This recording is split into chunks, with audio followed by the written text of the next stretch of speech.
자, 지난 시간에는 일본이라고 하는 나라의 시작점에는 백제가 있다 라는 이야기를 했습니다. 오늘은 제목을 을의 나라 일본이라는 제목으로 잡아보겠습니다. 갑을 할 때 을입니다. 왜 갑이 아니고 을일까? 별 다른 취지가 있는 것은 아니고요. 뭐 폄하하거나 또는 어떤 평가하거나 그런 의미가 아니고, 그 민족 이동의 루트를 이렇게 그 선으로 그려보면 말이죠.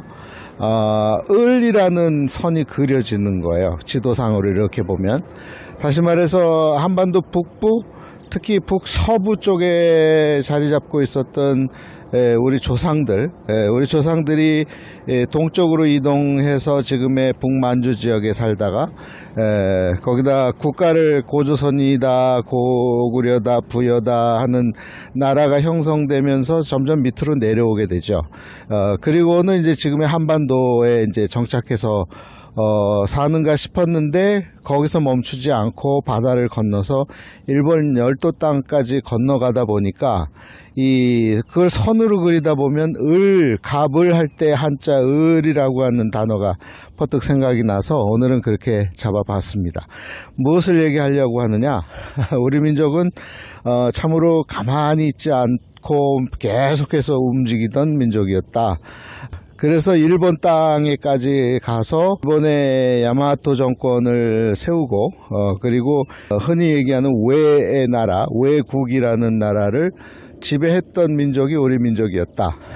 결국 한반도에서의 반도의 백제가 멸망하고 한반도는 이제 통일신라 시대에 들어갈 때 일본 땅에다가 새로운 국가 체계인 지금의 일본국이라고 하는 나라를 공식적으로 만들었다.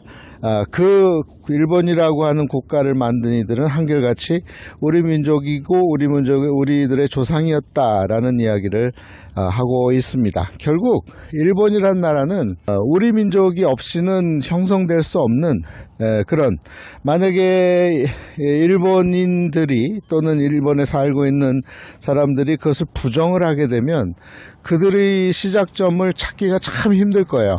아인누족에서 찾을 것인가, 아니면 저 밑에서 올라오는 뭐 필리핀이나 이 남방에서 올라오는 민족들을 조상으로 삼을 것인가.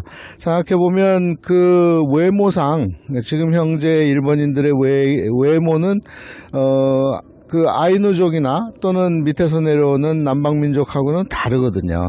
한결같이 반도에서 넘어온 소위 말해서 도레인들의 모습을 갖고 있거든요. 그걸 부정할 수가 없는 것이죠.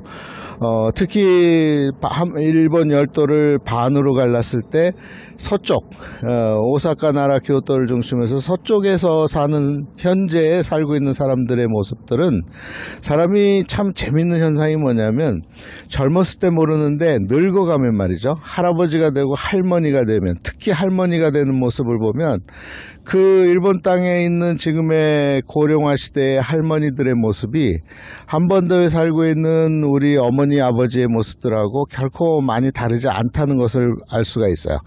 그게 결국은 피가, 우리들의 조상의 피가 일본 열도 땅에서 살았고, 많은 부분이 뭐 한 퍼센티지로 얘기한다 그러면 한 60% 가까이는 우리 민족의 뿌리를 두고 있는 그 후손들이 일본 사람들이다, 이렇게 볼 수 있는 거죠. 그리고 그 사람들이 일본 땅에 살았기 때문에 그 사람들이 정권을 창출했고, 그 정권의 이름을 야마토 정권이라 그러는데, 그거를 굳이 이제 근대에 들어오면서 산업화가 되고 또 이제 그 식민지 사관을 갖게 되면서 그 주변의 국가들을 식민지화 시켜가는 그 군인 정권들이 억지로 만들어낸 역사의 사관에 우리는 흠뻑 할 수 없이 그 스며져 있었다, 빠져들어가 있었다. 그리고 그것이 사실인 줄 알고 이제까지 살아왔다 라고 하는 이야기죠. 우리 민족이 얼마나 우수한 민족이냐, 흔히 이런 말을 해요. 일본에 있는 학자인데 이런 말을 했다고 합니다. 오늘날의 이스라엘은 미국이다. 그리고 이스라엘을 구성하는 오늘날의 유대인들은 한국인이다. 이렇게 일본인 학자이면서도 한국인의 우수성을 얘기했다고 그래요. 결국은 그 한국인의 피가 일본에도 넘어가서 을 형태의 이 세계 경제의 대국과 어쨌든 리더십이 있는 국가로 만든 것은 다 우리 민족의 조상들의 덕이다. 이렇게 볼 수가 있는 거죠. 그 전 세계에서 그나마 을의 위치까지 올 수 있었던 그 이유는, 그 원인은 바로 우리 조상들의 도움이 없었다면 있을 수 없는, 다시 말해서 이 삼국시대 때 특히 이제 백제가 일본을 경영하기 시작하면서 와보니까, 일본에 가보니까 뭐 없단 말이죠. 뭐 체계가 갖추어져 있지 않고 기술도 없고 뭐 이러니까, 수도 없이 많은 그 지식 집단, 특히 기술 집단을 많이 우선 보낸 거죠.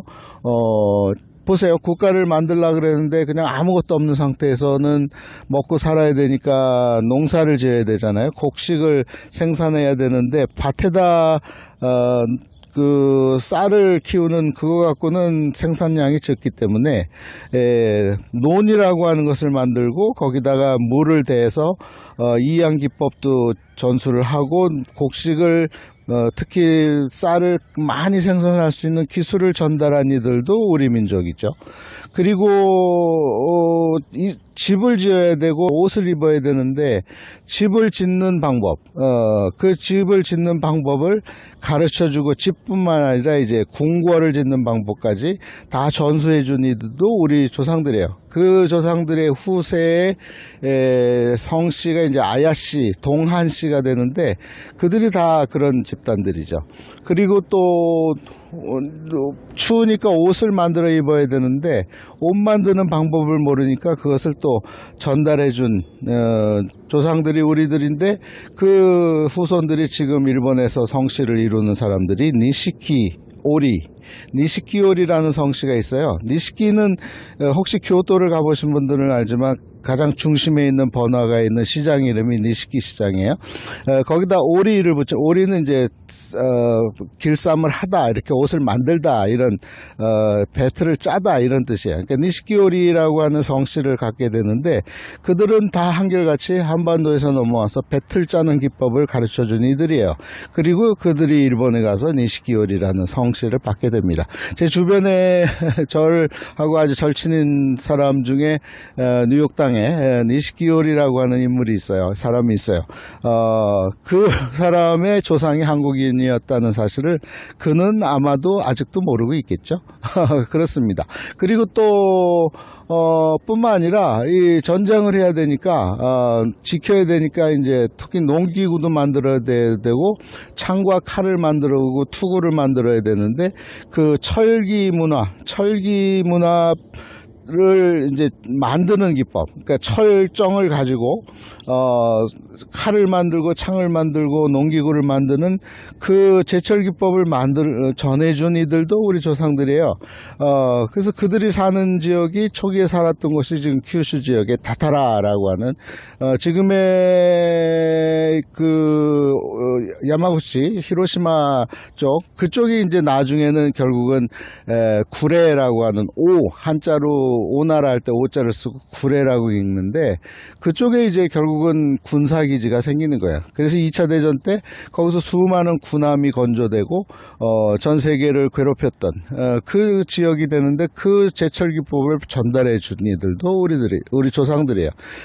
이 야마구치 지역에도 있지만 또 이 북쪽에는, 그 위쪽으로는 지금의 이즈모 쪽에서 넘어온 신라 가야인들 또한 그런 기술을 전수해줘서 지금 오늘날에 일본이 세계 최강의 제철소가 되었고, 나중에 그것을 이어서 이제 현대화되었을 때 현대그룹이 현대조선소를 만들게 되는 것도 결국은 우리 조상들이 가르쳐 주었던 제철 기법을 현지에 살았던 일본인들이라고 하는 섞여 있는, 우리 조상과 섞여 있는 일본인들이 만들었고, 그걸 다시 우리 조상이, 우리 현재의 우리들이 이제 현대 조선소라는 것을 만들어서 지금의 제철 대국이 된 것도 사실은 그 시작점에는 우리 조상들이 있었다라는 것을 알 수가 있는 거죠.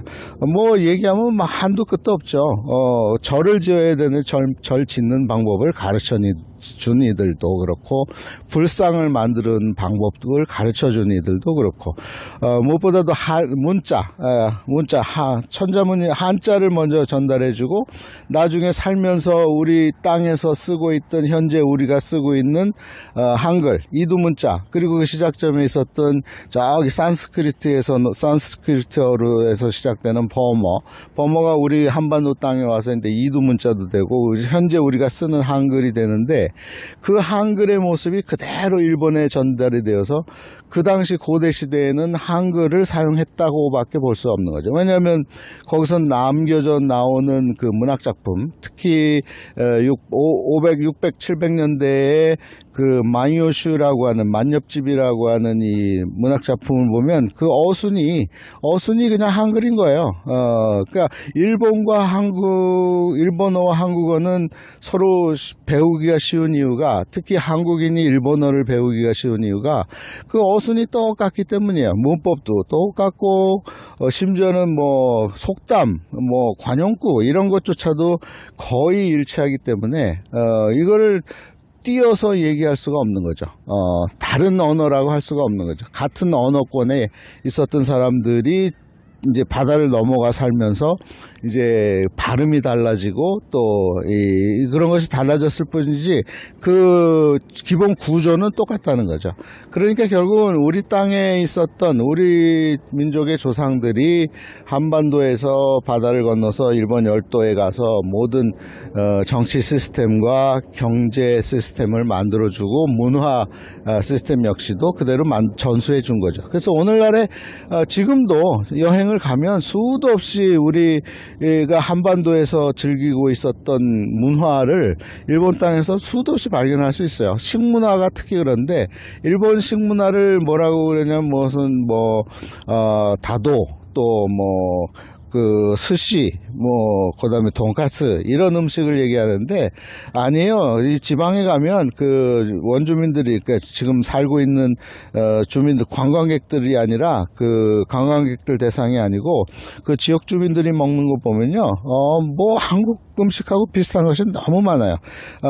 지난번에 나라에 갔을 때 그 나라 그 흥복사 올라가는 길목에 있었던 떡집, 그게 이제 요모기라 그러는데, 요모기 그러니까 인절미를 파는 떡집이 있었는데, 떡 치는 방법 똑같고요, 우리하고 똑같고, 그 다음에 그들이 갖고 노는 윷놀이 문화, 우리가 갖고 있는 윷놀이 문화도 고대 7세기, 8세기에는 똑같은 윷놀이 문화를 그들도 갖고 있었던 것을 고고학적으로 발굴해내고 있잖아요.